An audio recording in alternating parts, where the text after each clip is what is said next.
नमस्कार मंडळी, कसे आहात तुम्ही? आशा करते तुम्ही सगळे ठीक असाल। तर मी आज तुमच्यासाठी खूप छान अशी कडधान्य आणि अंड्याची रेसिपी घेऊन आलेली आहे। ही नाश्त्याची रेसिपी आहे आपली, एकदम ब्रेकफास्ट। सकाळच्या वेळात काय बनवावं जेव्हा आपल्याला सुचत नसेल त्यावेळेस तुम्ही अशा टाईपची रेसिपी बनवू शकता। पण त्यासाठी आपल्याला असे कडधान्य भिजत घालायची पण आवश्यकता नाही आहे। तुम्ही जेव्हा भाजी मार्केटला वगैरे जाता तर तिथे इझिली आपल्याला हे स्प्राउट्स किंवा हे कडधान्य मिळून जातात। तर तुम्ही असं बाहेरून विकत आणून इझिली बनवू शकता। तर आपण जास्त वेळ न लावता हे रेसिपीला स्टार्ट करणार आहोत। तर इथे जसं की मी तुम्हाला सांगितलं, जे स्प्राउट्स आहेत ते मी घरात भिजत न घालता बाहेरून विकत आणलेले आहेत। त्याचबरोबर आपण त्या स्प्राउट्समध्ये गाजर, टोमॅटो आणि कांदे मिक्स करणार आहोत। आता इथे मी टोमॅटो, गाजर आणि कांद्याची क्वांटिटी थोडी जास्त घेतलेली आहे, कारण हा जो ब्रेकफास्ट आहे 4 ते 5 लोकांचा आहे। तर जितक्या लोकांसाठी तुम्ही ब्रेकफास्ट बनवणार आहोत त्या हिशोबाने तुम्हाला इथे सगळ्या गोष्टी घ्यायच्या आहेत।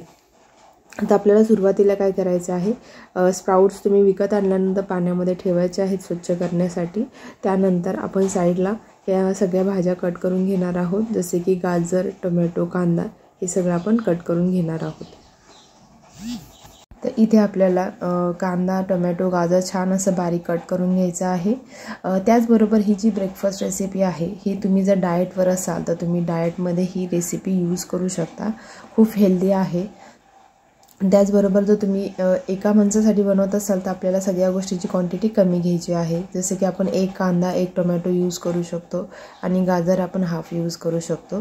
तर अशा पद्धतीने तुम्ही ही ब्रेकफास्ट रेसिपी बनवू शकता। लहान मुलांनाही खूप आवडते, तेही तितक्याच आवडीने खाऊ शकतात आणि ही तेवढीच पौष्टिक आहे, कारण सगळे जे कडधान्य आहेत आपल्या पोटात जाते। आता इथे आपले कांदा, टोमॅटो, गाजर कट करून झालेले आहेत। तर इथे आपण कोथिंबीर आणि हिरवी मिरची घेणार आहोत। तर तुम्ही हिरवी मिरचीच्या ऐवजी तुम्ही आपलं जे लाल तिखट असतं ते यूज करू शकता। पण जर तुम्ही डाएटसाठी म्हणजे डाएटवर आहात आणि डाएटची रेसिपी बनवत असाल तर शक्यतो तुम्ही हिरवी मिरचीच घ्या, कारण आपण डाएटवर असेल तेव्हा मसाले यूज करत नाही। तर अशा वेळेस तुम्ही हिरवी मिरची घेऊ शकता। त्याचबरोबर इथे मी 5 अंडे घेतलेले आहेत। ही 5ही अंडे आपल्याला एका बाउलमध्ये फोडून घ्यायचे आहेत। जसे की मी अगोदर तुम्हाला सांगितलं की सिंगल पर्सनसाठी तुम्ही बनवत असाल तर तुम्ही 1 किंवा 2 अंड्याचा यूज करू शकता। आणि जे स्प्राउट्स आहे त्याची क्वांटिटी पण जर तुम्ही 1 पाव किलो आणले असतील तर त्याच्यातली साधारण 1 वाटी म्हणजे स्वतःला बनवण्यासाठी तुम्ही एक बाउलवर भरून बनवू शकता। तर इथे आपले अंडे जे आहेत सगळे फोडून एका बाउलमध्ये काढून झालेले आहेत। आता आपल्याला एक कढई जी आहे गॅसवर ठेवून द्यायची आहे। त्यानंतर इथे आपण 2 चमचे तेल यूज करणार आहे। जर तुम्ही डाएटसाठी बनवत असाल तर तुम्ही इथे तुपाचा वापर करू शकता, जेणेकरून तूप शरीरासाठी चांगलं असतं आणि असं रेग्युलर जरी तुम्ही बनवत असाल तरी पण तूप यूज करू शकता। आता आपल्याला हे जे मसाले आहेत जसे की टोमॅटो, भाज्या आपल्याला छान अशा परतून घ्यायच्या आहेत आणि या आपल्याला जसं आपण भाजीसाठी परततो तशा टाईपमध्ये नाही परतायचं आहे। तर आपल्याला ह्या थोड्या कच्च्याच ठेवायच्या आहेत, खूप जास्त कांदा लाल किंवा असं ब्राऊन करायचा नाही आहे। फक्त नॉर्मल हे शिजलं पाहिजे, वाफवलं पाहिजे, अशाच पद्धतीने आपल्याला ह्याला वाफलून घ्यायचं आहे।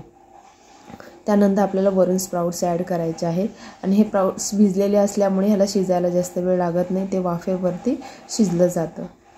तर सगळं छान असं मिक्स करायचं आहे, वाफलायचं आहे आणि त्यानंतर मग आपल्याला ह्याच्यामध्ये तिखट वगैरे ॲड करायचं आहे। सुरुवातीला तुम्ही छान असं वाफलून घ्या, बघू शकता छान असं इथे वाफलून झालेलं आहे आणि जास्त शिजवलेलं नाही आहे, तुम्हाला दिसतच असेल। कांदा पण जास्त असं काही शिजवलेला नाही आहे। तर इथे आपण 1 ते 1.5 चमचा जे आहे मीठ यूज करणार आहोत। चवीनुसार मीठ ॲड करायचं आहे। त्यानंतर 1 चमचा हळद घातलेली आहे मी। आता आपण याला छान असं मिक्स करून घेऊयात आणि तिखटसाठी तर आपण ऑलरेडी हिरवी मिरची ॲड केलेली आहे आणि ह्याच्यात फोडणीमध्ये मी फक्त आणि फक्त मिरची आणि कढीपत्ता आणि कोथिंबीर यूज केलेली आहे। तुम्ही हवं तर जिरे पण घालू शकता, बघू शकता। आणि हे छान वाफवल्यानंतर आपल्याला आपण जे अंडे फोडून ठेवलेले होते ते आपल्याला वरून मिक्स करायचे आहेत। आता छान असं आपलं जे आहे स्प्राउट्स वाफवलेले आहेत। आता आपल्याला वरून जे आहे अंडा स्प्रेड करायचं आहे, बघू शकता। आता आपण ह्याला छान असं मिक्स करून घेऊयात। पूर्ण स्प्राउट्समध्ये जे अंडा आहे मिक्स झालं पाहिजे, म्हणजे ही जी रेसिपी आहे, जसं आपण नॉर्मली एक बुर्जी करतो तर सेम आपल्याला तशी बनवायची आहे. फक्त याच्यामध्ये आपण फक्त कांदाच यूज न करता बाकी सगळ्या भाज्या स्प्राउट्स ॲड करणार आहोत. म्हणजे याच्यामध्ये सगळ्याच गोष्टी आपल्या शरीरात जातात. बघू शकता. तर हे छान असं आपल्याला व्यवस्थित मिक्स करून घ्यायचं आहे. प्रॉपर जे अंडा आहे ते व्यवस्थित शिजलं पाहिजे आणि त्याला एकदम बुर्जीसारखा असं आपली रेसिपी रेडी झाली पाहिजे.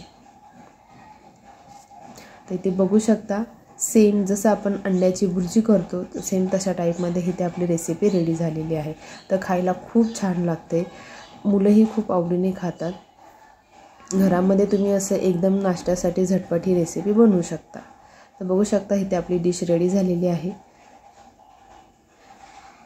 तर आपण थोडंसं त्याला थंड होऊ देऊया आणि एका प्लेटमध्ये काढून घेऊयात. आणि याच्यावरती तुम्ही लिंबू स्प्रेड करून खाऊ शकता, सोबत काकडी खाऊ शकता. खूप छान ही रेसिपी लागते. आणि आपल्या चॅनलवर जर कोणी नवीन असाल तर आपल्या चॅनलला सबस्क्राईब करा, व्हिडिओला लाईक करा आणि शेअर करा. आणि रेसिपी कशी वाटली कमेंट करून नक्की सांगा गाईज. तर बघू शकता आपली जी ब्रेकफास्ट रेसिपी आहे रेडी झालेली आहे. Thank you guys.